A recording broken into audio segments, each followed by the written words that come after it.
time to get real practical about this happiness at work thing. We need to get results. Yeah, results. If we don't get results, then we don't have a business. Let's talk about it. Now, you might be thinking, if everyone just did their job, we would get some results around here and there wouldn't be a problem. That's fair. That's fair enough. But I want you to consider, it's a fast-paced world and your companies are growing and moving fast and priorities are changing, and sometimes our people don't know what their jobs are. So it's our responsibility to communicate that. And if you're not in a leadership role, then it is also your responsibility to make sure you are clear. Remember, you're not off the hook just because you're not in management. So here is what you can do. I'm going to give you 3 steps. And if you are a leader or are in management, that sort of role or responsibility, what I encourage you to do is go through these 3 steps together with your team. If you're not, you can still go through these 3 steps. I just recommend that you talk to your manager about what you learned when you went through the 3 steps and get they're A-okay. The first thing is you've got to prioritize what you do. Figure out what it is that you do all day.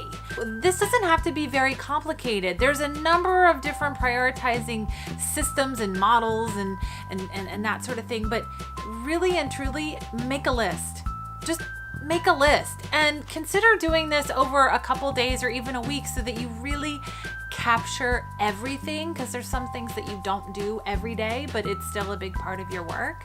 So make that list. Then compare all of the things against one another and figure out what are the top 3 things that you do, highest value things that you do.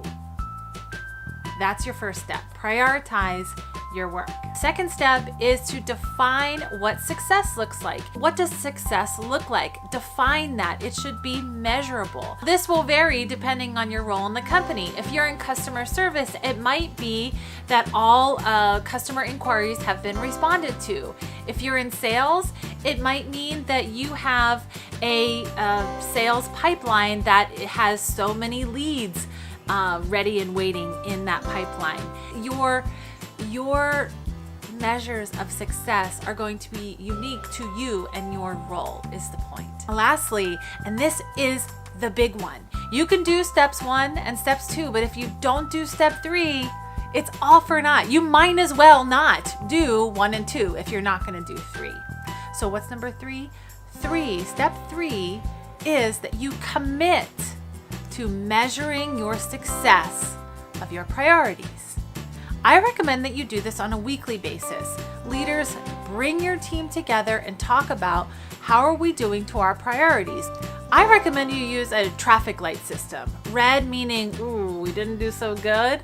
Yellow meaning, we did all right. Sort of, we're slow to our progress. And green is, hey man, we rocked it. We are doing really good.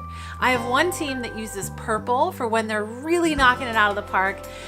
It's just a color that signifies greatness to them. And so, you've got to make it useful to you and worthwhile and relevant to you. So find a fun, visual, and colorful way to measure your success. But the key is do this every single week and do it together. That peer accountability really goes a long way. I know there are so many ways to get results at work. These are just 3 to get you started, or 3 to add on to what you're already doing. Now, again, I'm Heather Patterson, and I'm so glad for your time and attention. Please share with a family member, friend, or coworker. And this week, leave a comment on what sort of things you do to get results at your work. I look forward to hearing from you, and I'll see you next time.